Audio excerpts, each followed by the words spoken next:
Making fudgy, delicious, gluten-free chocolate brownies has been something I've been doing for absolutely years, and today I'm going to show you exactly how to get this perfect texture with a crinkled top and a super fudgy inside.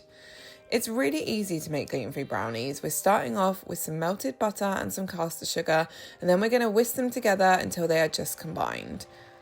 Next up, we're going to add in 2 eggs and some vanilla extract. And then it's going to be a case of whisking that up until it starts to go pale and fluffy.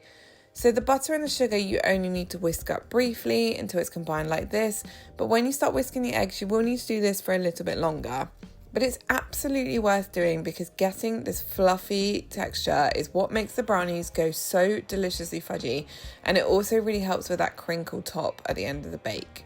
So as you can see, I've sped this up just so you don't have to watch a few minutes of me doing this, but I probably whisk it for 1 to 2 minutes and you can see it's kind of puffed up and gone nice and creamy.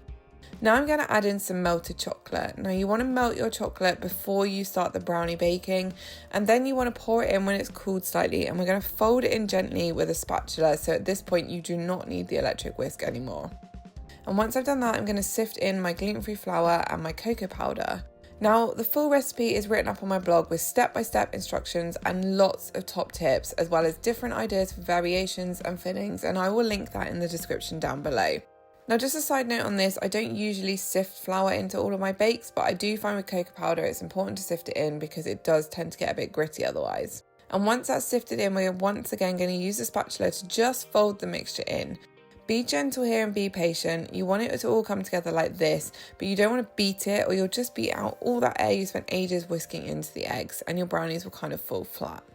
Now I'm adding some chocolate chips to my brownies and I'm adding some mixed chopped nuts because that's what my mum always used to do when she made them and I just love them. And I'm saving a few for the topping, and again I'm just going to fold these in gently. Once you've done that, that's your brownie batter ready to bake. So I'm going to pour it into a lined baking tin and then I'm just going to smooth it out so it's nice and even. And for mine, I'm going to finish off topping it with some chopped nuts, but you can sprinkle some chocolate chips on top, you can leave it as it is, or I've got some variations on my blog for things like Easter brownies with cream eggs and mini eggs as well. Bake this, and then when it comes out, it should look like this, lovely and crackled on top, but you still want it to have a bit of a wobble. Now don't panic because what's really important with these brownies is to leave them to cool completely. If anything, I'd recommend making these the night before you want to eat them, leave them to set, and then you're going to get this delicious fudgy inside.